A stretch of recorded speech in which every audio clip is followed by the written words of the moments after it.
പത്മജ വേണുഗോപാലാണ് ചേരുന്നത്. നമസ്കാരം മാം. നമസ്കാരം. കോൺഗ്രസിൽ നിന്ന് തഴയപ്പെട്ടത് മാറി ബി ജെ പിയിലേക്ക് വന്നപ്പോൾ കുറച്ചുകൂടി വെളിച്ചം കിട്ടിയതുപോലെ തോന്നുന്നുണ്ടോ? തീർച്ചയായിട്ടും നമുക്കൊരു ജോലി ചെയ്യാനുള്ളൊരു സ്വാതന്ത്ര്യവും പിന്നെ സ്ത്രീകളോട് കുറച്ചും കൂടിയും റെസ്പെക്റ്റായിട്ട് പെരുമാറുന്ന ഒരു പാർട്ടിയാണെന്ന് എനിക്ക് തോന്നിയത്. അതാണല്ലോ നമുക്ക് ഏറ്റവും ആവശ്യം. ജോലി ചെയ്യാൻ അത് ഒരു കംഫർട്ട് നമുക്ക് വേണം ഏതിൽ. അതെനിക്ക് ഇന്ന് കിട്ടുന്നുണ്ട്. മനസ്സിന് സന്തോഷമുണ്ട്. പലരും എന്നെ കണ്ടപ്പോൾ പറഞ്ഞു, ഓ ചേച്ചിയുടെ മുഖത്തെ ടെൻഷനൊക്കെ മാറി ഇപ്പോൾ ഹാപ്പി ആയിരിക്കണം. ഞാൻ പറഞ്ഞു അതാണ് ഇതിനുള്ള ഉത്തരം എന്ന് പറഞ്ഞു ഞാൻ. ഈ പക്ഷേ ബി ജെ പിയിലേക്കുള്ള ഈ മാറ്റത്തിനെ ആളുകൾ വലിയ രീതിയിൽ വിമർശിച്ചിരുന്നു, ഈ തീരുമാനത്തെ. ആ തീരുമാനം എടുത്തതിൻ്റെ തലേദിവസം രാത്രി പത്മജ വേണുഗോപാൽ എന്ന വ്യക്തിയുടെ മനസ്സിലൂടെ കടന്നുപോയത് എന്തൊക്കെയാണ്?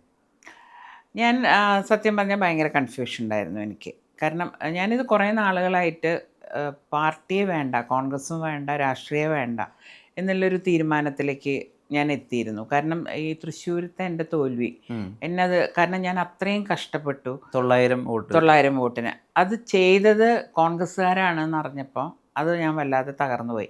ആദ്യം ഞാനിത് കേട്ടിരുന്നു ഇങ്ങനൊരു, പക്ഷെ അത് ഞാൻ വിശ്വസിച്ചിരുന്നില്ല. പക്ഷേ ഇതെനിക്ക് അനുഭവത്തിൽ കൂടെ വന്നു. ഞാനത് കാരണം ഇപ്രാവശ്യം നല്ലോണം ശ്രദ്ധിച്ചിരുന്നു ആരെ എവിടേക്ക് എന്താണ്. അപ്പോൾ എനിക്ക് ആരൊക്കെയാണെന്ന് എനിക്ക് നല്ലോണം മനസ്സിലായി. പക്ഷെ അവർ കാലുവാരിയത് ആലോചിച്ചാൽ ഞാൻ ഇത്ര വോട്ടിനൊന്നുമല്ല തോക്കേണ്ടത്. പക്ഷെ തൃശ്ശൂരിലെ ജനങ്ങൾ, ഈ രാഷ്ട്രീയമൊന്നുമില്ലാത്ത ജനങ്ങൾ എന്നെ സഹായിച്ചുകൊണ്ട്, കാരണം ഞാൻ ഏത് കടയിൽ പോയാൽ പോലും അവർ പറയും, ചേച്ചി ഇങ്ങോട്ട് വരണ്ട, ഞങ്ങളുടെ വോട്ട് ചേച്ചിക്കാണ്, കഴിഞ്ഞ പ്രാവശ്യം ഞങ്ങളൊരു തെറ്റിദ്ധാരണ കൊണ്ട് പറ്റിയതാണ്. അപ്പം ഞാനും വളരെ ആത്മവിശ്വാസത്തിലായിരുന്നു. അത്രയും പണിയെടുക്കുകയും ചെയ്തു. 10 കൊല്ലം ഞാൻ തൃശ്ശൂർ എന്നതിന് വേണ്ടി ജോലി എടുത്ത ആളാണ്. അത് കഴിഞ്ഞ് ആ ഒരു ഇത് കിട്ടിയപ്പോൾ എനിക്ക് വല്ലാതെ മാനസികമായിട്ട് ഞാൻ തകർന്നു. പക്ഷെ എന്നിട്ടും ഞാൻ കോൺഗ്രസ്സിൽ തന്നെ തുടർന്നു. പക്ഷെ എന്നെ പുകച്ച് പുറത്ത് അടിക്കാൻ ഒരു വിഭാഗം ആൾക്കാർ, എല്ലാ കോൺഗ്രസ്സുകാരെയും ഞാൻ കുറ്റം പറയില്ല, അവിടുത്തെ ജനങ്ങളെയും ഞാൻ കുറ്റം പറയില്ല, കാരണം ഞാൻ തൃശ്ശൂരുകാരിയാണ്. അവരെല്ലാവരും കൂടി അപമാനിക്കുക, നമ്മളൊരു മീറ്റിങ്ങിന് പോകുമ്പോൾ ഒരുമാതിരി കളിയാക്കിയുള്ള വർത്തമാനം പറയുക, അതൊരു എന്താ പറയുക, സംഘടിതമായിട്ടുള്ള, എനിക്ക് മനസ്സിലായി ഏതൊരു വിഭാഗത്തിൽ നിന്നാണ് വരുന്നതെന്ന് എനിക്ക് മനസ്സിലായി. ഞാൻ പലരോടും കംപ്ലൈൻറ്റ് പറഞ്ഞു, നേതൃത്വത്തിനോട് കംപ്ലൈൻറ്റ് പറഞ്ഞു. പക്ഷെ ആരും അത് കേട്ടില്ല. കാരണം അവർക്ക് എനിക്ക് തോന്നുന്നൊരു തെറ്റിദ്ധാരണ ഉണ്ടായിരുന്നു, പത്മജ വേണുഗോപാൽ എന്ത് സഹിച്ചും ഇവിടെ ചവിട്ടും കുത്തും കൊണ്ട് കിടന്നോളും. കാരണം കെ കരുണാകരൻ പാർട്ടി വിട്ട് പോയപ്പോൾ പോലും പോവാത്ത ആളാണ് ഞാൻ. അത് അത്രയും എനിക്ക് ഈ പാർട്ടിയോടൊരു ഇതുണ്ടായിരുന്നു. പക്ഷെ ഇതിങ്ങനെ കുറേ നാളുകളായി, എന്നിട്ട് ഞാൻ അത് കഴിഞ്ഞൊരു 2.5-3 കൊല്ലത്തോളം പിടിച്ചു നിന്നു അതിൽ.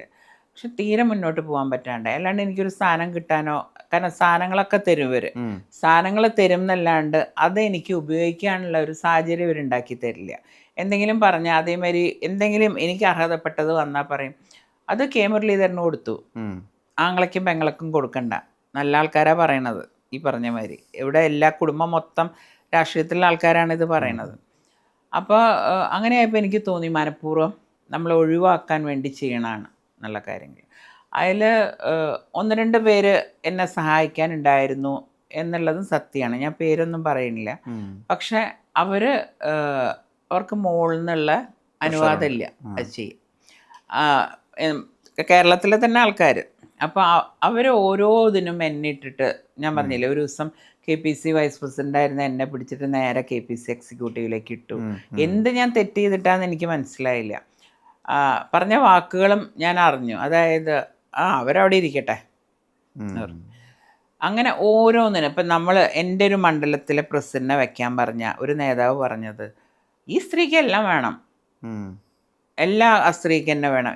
10-21 മണ്ഡലം പ്രസിഡന്റ്മാരെ കിട്ടിയ ഒരു നേതാവാണ് അവിടെ ഇരുന്ന് പറയണത്. ഞാൻ ഒരു മണ്ഡലം ചോദിച്ചതിന്, ആ മണ്ഡലം പ്രസിഡന്റാച്ചാൽ എൻ്റെ ഇലക്ഷന് തീരെ ഇറങ്ങിയില്ല.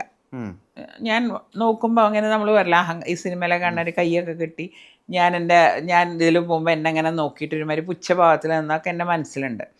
അപ്പം ഞാൻ പറഞ്ഞു അയാളെ മാറ്റി ഞാൻ പറയുന്ന ആളെ വേണ്ട, നിങ്ങൾ ആരെ വേണമെങ്കിലും വെച്ചോ, അയാളെ മാറ്റണം. കാരണം വ്യക്തമായിട്ട് എൻ്റെ കണ്ണുകൊണ്ട് കണ്ട കാര്യം.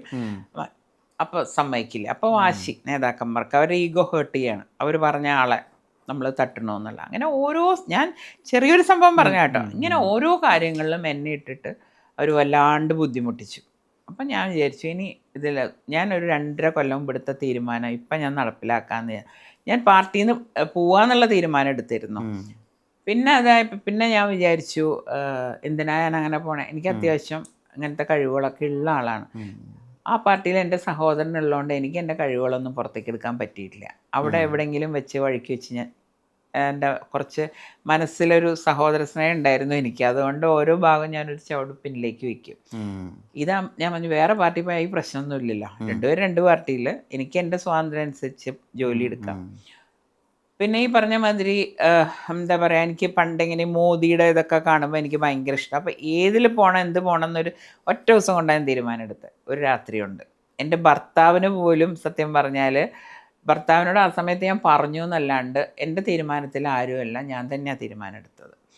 അത് കഴിഞ്ഞ് എല്ലാവരും എൻ്റെ അടുത്ത് ചോദിച്ചു എന്തൊക്കെ വാഗ്ദാനം. ഞാൻ ഒരു വാഗ്ദാനത്തെ എനിക്ക് മനസ്സമാനമായിട്ട് ജീവിക്കണം എന്നേ ഞാൻ പറഞ്ഞുള്ളൂ, അല്ലാണ്ട് എനിക്ക് സ്ഥാനമൊന്നും കിട്ടാണ്ടല്ല ഞാൻ അവിടെ നിന്ന് പോകുന്നത്. അപ്പോൾ അതിൽ പിന്നെ ഞാൻ ജനിച്ചു വീണത് കെ കരുണാകരൻ്റെ MLA മകളായിട്ടാണ്. വെറും കെ കരുണാകരൻ്റെ അല്ല, അദ്ദേഹം അന്നേ MLA.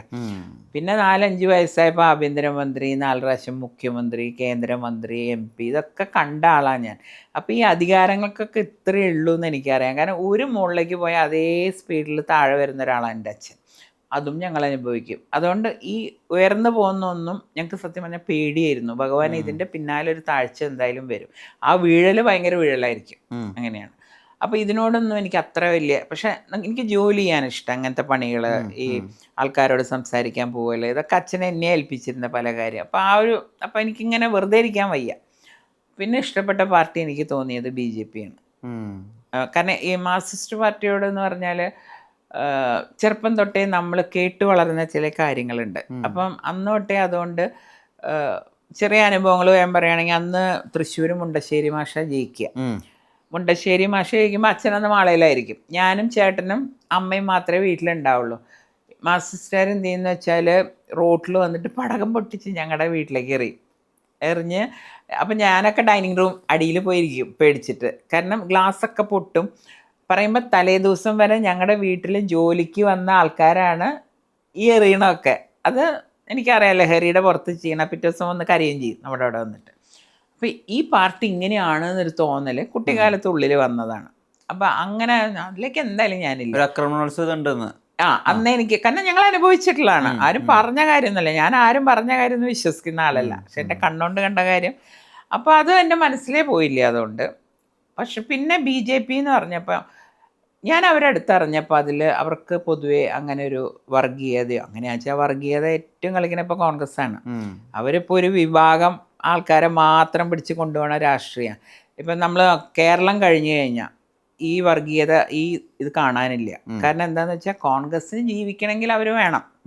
അപ്പോൾ അവരെ പറഞ്ഞ് തെറ്റിപ്പിച്ച്, ഇപ്പോൾ എന്താ പറയേണ്ടത്, എല്ലാ ദിക്കിലും അവരെ കൊണ്ടൊക്കെയല്ലേ BJP ജയിക്കണത്. പക്ഷെ ഇവിടെ അങ്ങനെയല്ല. ഇവിടെ അങ്ങ് വെറുപ്പിച്ച് വെച്ചിരിക്കുക.